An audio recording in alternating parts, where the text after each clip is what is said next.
नमस्कार दोस्तों। यह कहानी है बुद्ध और एक भिखारी की। एक बार भिखारी अपने जीवन से परेशान हो चुका था क्योंकि उसे अपने जीवन को चलाने के लिए भीख मांगना पड़ता था। उसे हर एक चीज के लिए भीख मांगनी पड़ती थी। इसी बात को लेकर वह दुखी रहता था और दिन भर यही सोचता रहता था कि जीवन में बदलाव कैसे आएगा। यह सोचकर वह निराश हो जाता था। वह हर दिन देखता कि बहुत सारे लोग निराश होकर आंखों में आंसू लिए लोग और विभिन्न चिंताओं से परेशान लोग गौतम बुद्ध की तरफ जाते और वापस लौटते समय वे बहुत ही खुश होते थे। वह भिखारी यह नहीं समझ पा रहा था कि गौतम बुद्ध उसके साथ ऐसा व्यवहार क्यों करते थे कि वे बेहद खुश हो जाते थे। वापस लौटते हुए लोगों के हाथों में ना तो ढेर सारे पैसे होते, न ही सोने चांदी की। तो फिर ऐसा क्या होता था कि लोग बुद्ध के पास से लौटते वक्त इतने खुश होते थे। यह सब सोचकर वह भिखारी भी निर्णय लिया कि वह भी महात्मा बुद्ध के पास जाएगा और देखेगा कि ऐसा क्या हो रहा है कि दुखी लोग उनके पास जाके खुश हो जा रहे हैं। वह बुद्ध से मिलने के लिए उनके पास चल पड़ा। जहाँ बुद्ध मौजूद थे वहाँ बहुत ही लंबी कतार लगी हुई थी। तो वो भिखारी भी कतार में लग गया। कतार में लगकर वह अपनी बारी का इंतजार करने लगा। देखते ही देखते उसकी बारी आई। उसने बुद्ध से कहा, बुद्ध मैं बहुत गरीब हूँ, मेरे पास कुछ भी नहीं है, मुझे अपना जीवन चलाने के लिए भी दूसरों से भीख मांगनी पड़ती है।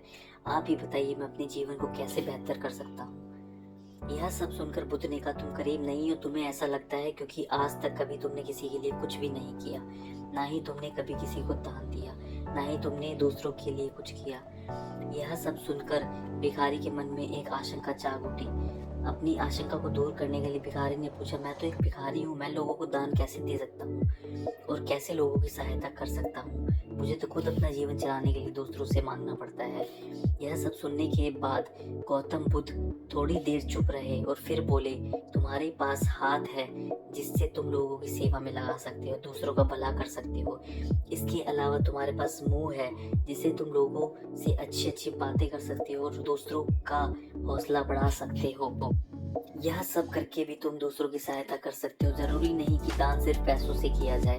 हम चाहे तो शिक्षा का भी दान कर सकते हैं, चाहे तो अन्न का भी दान कर सकते हैं। ऊपर वाले ने अगर किसी को पूर्णतः अच्छा शरीर दिया है तो वह गरीब नहीं है, बस दिमाग से गरीब है। इसे इस विचार से हटकर दूसरों की सेवा में लगाना चाहिए। बुद्ध की यह सब बातें सुनने के बाद भिखारी बहुत ही ज्यादा खुश हो गया और उसका मन संतुष्ट रहने लगा। दोस्तों, मोरल ऑफ द स्टोरी यह है कि हम सब इस बात की चिंता में समय बर्बाद करते हैं कि हम गरीब हैं, लेकिन यह सत्य नहीं है।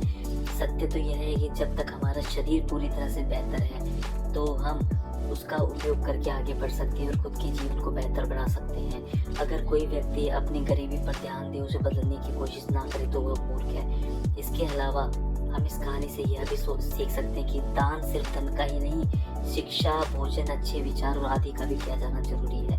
अगर आपके पास धन नहीं है तो आप शिक्षा का दान कर सकते हैं। अगर आप दूसरों के अच्छे विचारों का भी दान कर सकते हैं, इससे समाज बेहतर होता है। तो दोस्तों, दान कीजिए। आप जिस भी चीज़ में अच्छे हैं आप उस चीज़ का दान कर सकते हैं, दूसरों की सहायता कर सकते हैं, लोगों का जीवन अच्छा बना सकते हैं, अपना जीवन अच्छा बना सकते हैं। धन्यवाद।